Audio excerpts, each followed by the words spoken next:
Welcome, everyone, to podcast episode 35. This is the Ghiyam podcast. I wanted to first talk about my upcoming tour so that you know the dates and when I may be coming to your city. I've been giving these live events all around manifesting soulmate relationships, abundance, wealth, prosperity, and how to break through limited beliefs that could be holding us back from miracles. I'll be in Miami, March 30th, New York, April 6th, back in Los Angeles, April 27th, and London, the only city I will be visiting in Europe for now, May 4th.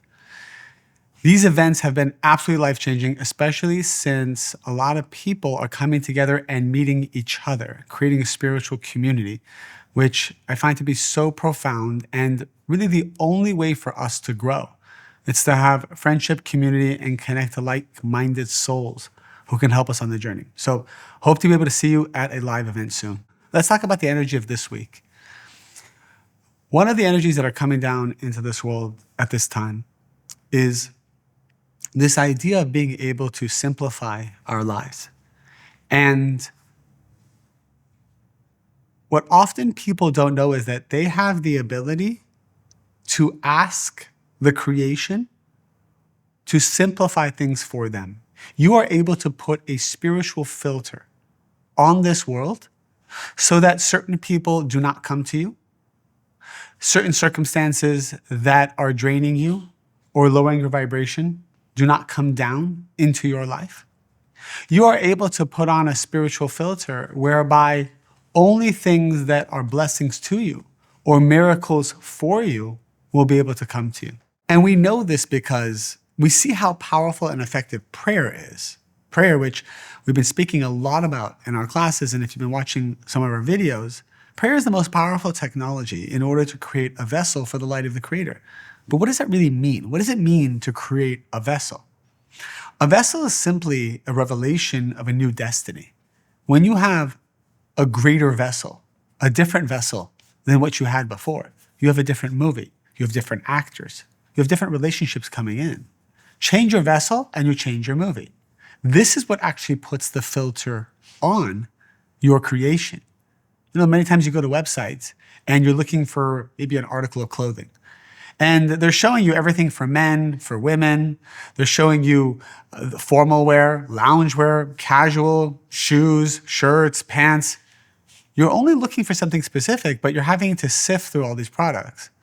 There are filters that are provided so you can actually go and put that you're only looking for something for women in a certain color, in a certain size, maybe for a certain occasion. And the filter will grant you a more condensed view of what is available and relevant to you. We can do the same thing with our consciousness.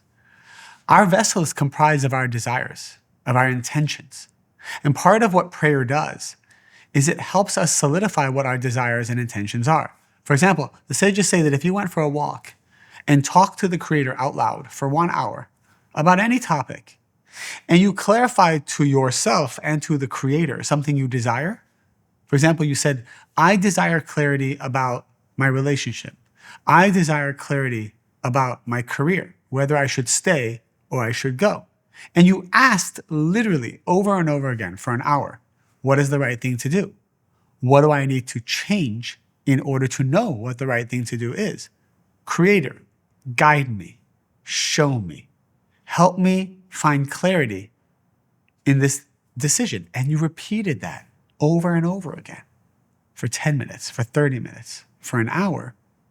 You have now cast a spiritual filter on this universe. You will not be able to see anything but the answers that are being shown to you. You will be experiencing both the wisdom and the challenges that are necessary for you to get the answer to your question. Isn't that what we want? If you need clarity about a certain situation in your life, let's say it is about a relationship, all you have to do is go for a walk, talk out loud to the Creator, even if you feel no one's listening to you, even if you feel it's weird, just start the motion. The vibration of your voice, the vibration that is coming from your consciousness and from your desires are creating spiritual filters around your destiny, around your soul. And what you will experience for the next 24 hours are the perfect scenarios that are needed for you to get clarity about your situation. And it's amazing because in the 25 years that I've been studying Kabbalah, this has been one of the most powerful tools that my teachers, mentors have given me and that I've read in the books of the sages. The sages are clear. It is 95% of the tool that they used in order to manifest clarity about their life. Prayer isn't just about, hey, get me out of this situation that I don't want to be in. That's not the intention. The intention of prayer cannot be to escape pain. The intention of prayer needs to be to get clarity about myself, about the creation, about the creator, about the rules to the game of life. Because when you have that clarity, that's how you escape pain. When you know the rules to the game of life, this is how you can rise above a painful situation. All pain is there to do is to make us pray. Prayer is so powerful. That's the whole technology of pain. If a person actually utilized prayer and utilized it with the intention of not escaping something, but utilized it in order to gain a connection of clarity about what to change, about who to become, about the path to take, and did it all for the sake of the light of the Creator, no pain would ever be needed. Prayer replaces pain. You can pray in any language, at any time, anywhere in the world, under any religion, or no religion at all.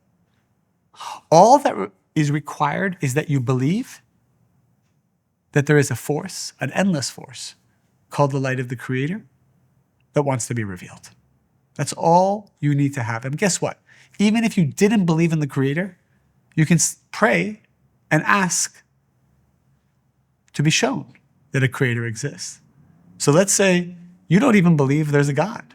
You don't believe there's a Creator, there's light. In fact, you're listening to this saying, I don't believe in any of it. No problem. Go for a walk and say out loud to the universe, show me. Show me that a Creator exists. Show me, awaken in my heart, if it does exist, that I know. And why wouldn't you want to do that? Wouldn't you want to know if you were wrong, that you are wrong? We aren't the type that just wants to put our head into the sand and ignore reality. If something is wrong, you want to know about it. If someone had cancer in their body, would they not want to know about it? What's the point of ignoring it?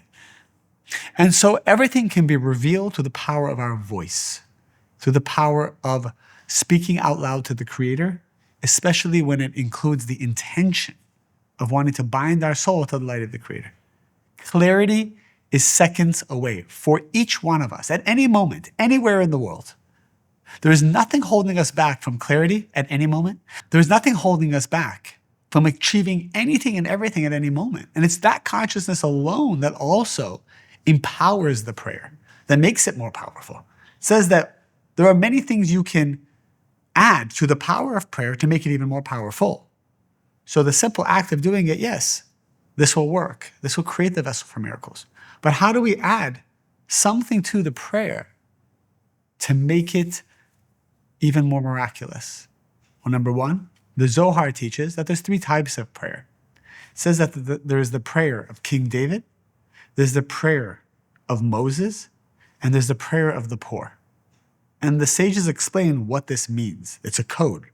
And it says of the 3 types of prayers, the prayer of King David represents the vessel of a person who is in a very high standing in this world. So anyone in this world who is responsible for people under them, responsible for some kind of energy under them. It can be the head of a household. It can be the head of a country. It can be the head of a company. It can be a manager that has 100 or 1,000 people under them. As soon as you become responsible for something energetically, you have a special access via prayer. This is called the prayer of the king, or the prayer of King David, meaning that the king of a country, if they were to pray out loud to the universe, their prayers would take precedence over the prayer of anyone else, because they have so much energy that they must channel down to other vessels in this world. And so the universe is designed in such a way that their prayer takes the lead. But there's actually a prayer that takes the lead in front of the king. And this is the prayer of Moses, which means, and is a metaphor for a person who has consciousness, who has wisdom, who's working on themselves spiritually and is purifying themselves. So by us doing spiritual work, our prayers become more powerful. The gates open up. Every time we connect to certainty and overcome doubts, every time we decide to choose compassion over being vengeful or manipulative or playing games, trying to get people to like us, trying to get validation, every time we rise above all of that, we purify a part of our soul. Our words become more powerful. They have a higher vibration. They create vessels for prayer, and prayer becomes more effective. And the prayer of Moses is even higher than the prayer of King David because it involves a spiritual elevation of you. And as a result, there's more light coming to the world because of your elevation. And so the universe prioritizes your prayer. But still, there's a third prayer that is even higher and more prioritized than the prayer of the king and the prayer of the wise. And this is called the prayer of the poor. What is a poor person? Who is a poor person? The Zohar says that a poor person is someone who feels they absolutely have nothing of their own, and they have done everything in their power to try to overcome a negative situation, and there's nothing left to do, and they feel broken, they feel defeated, they feel at the bottom, they feel empty, but they're still happy. They still choose joy, and then they pray. They are praying from the depths of their heart, knowing that there's nothing in their power that will solve the situation, and it is only the light of the Creator that can help. When you have done everything in your power and you feel as a result, as a poor man, and you also know that it is only the light of the Creator that can help, only the light of the Creator can truly bring the miracle, and you know it without a shadow of a doubt, and you are not falling into sadness because you are not being answered. You're not falling into sadness because it's not working out, but you still maintain joy. This is the most powerful vessel in the world. Anything you do, anything you say will be heard and will be answered. It is so powerful that the negative side knows how powerful it is. And so what the negative side does is cause us to feel sad when we feel broken. Because the negative side knows, oh my God, he's broken, she's broken. Anything they say can manifest into miracles. I better make them sad quickly. And that is why often when people are broken, things shift to sadness right away, and the power to create miracles is lost. No prayer can be answered in a time of sadness. No prayer can be answered if you are sad, because sadness means I do not agree with creation. It means I don't agree that a creator exists. It means that I think everything is random. And if you don't think a creator exists, that means that the creator does not exist for you. So the prayer cannot be answered. Everything is a function of what you believe, what your consciousness is. Have we not already seen it? The most successful people in the world, doesn't matter what field they're in. It can be athletics, it can be business, it can be technology, it can be innovation, it can be politics. They walk to a different beat of the drum. They do not care what you think. They don't care about your validation. They don't care about your approval, only to the extent that you will be a customer. But other than that, they don't care about your no. They don't care. In fact, they are emboldened by the fact that you think they can't do things. It simply does not matter what anybody thinks. And so, the most successful people in the world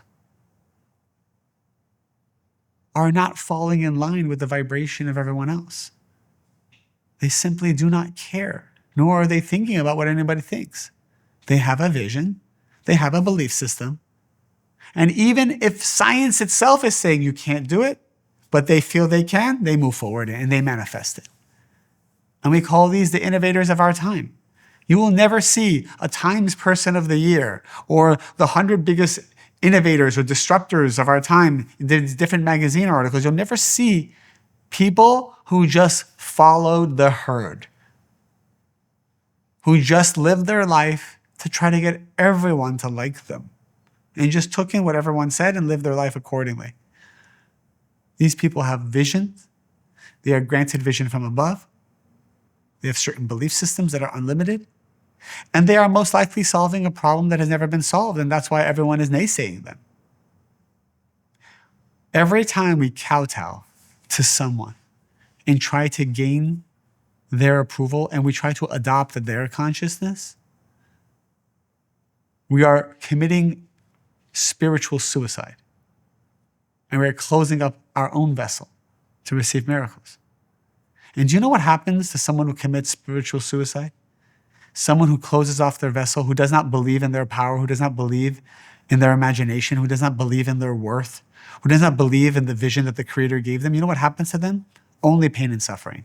Only to break your old mindset and to help you believe in yourself. Every time you have gone through pain in your life, it is only to delete and erase all the limited beliefs and opinions that everyone has put upon you so you can go back to your natural state of trusting yourself. Think about it. Think about the most painful times in your life. Think about when relationships ended, when death occurred, when money was lost, when humiliation occurred. Who were you a day after, a week after, a year after? We call this maturity. We say we learned so much. What did you learn? In the end, you learned how to trust something deep inside yourself. Something that the greatest in the world already figured out years before us. And so, this is your power. And this is what Kabbalah is teaching us. The unlimited nature of who we are. Above time, above space, above motion. This entire physical world is an illusion. You can manifest anything and everything and at any moment because time does not matter. You do not have to suffer to be successful. You do not need your parents' approval to be successful. You don't even need money to be successful. You don't need to be born rich. You don't need to be born poor. You don't need to have special laws that help you or save you. You could be born in any country in the world at any time in any circumstance. And if you feel that calling inside of you, if you feel that authentic calling inside of you, it means that the Creator has blazed a path for you.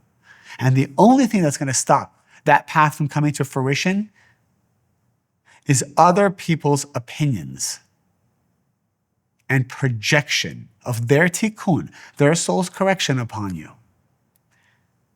Through prayer, we should ask the Creator, I want to learn from everyone. I'm open to feedback and criticism from everyone.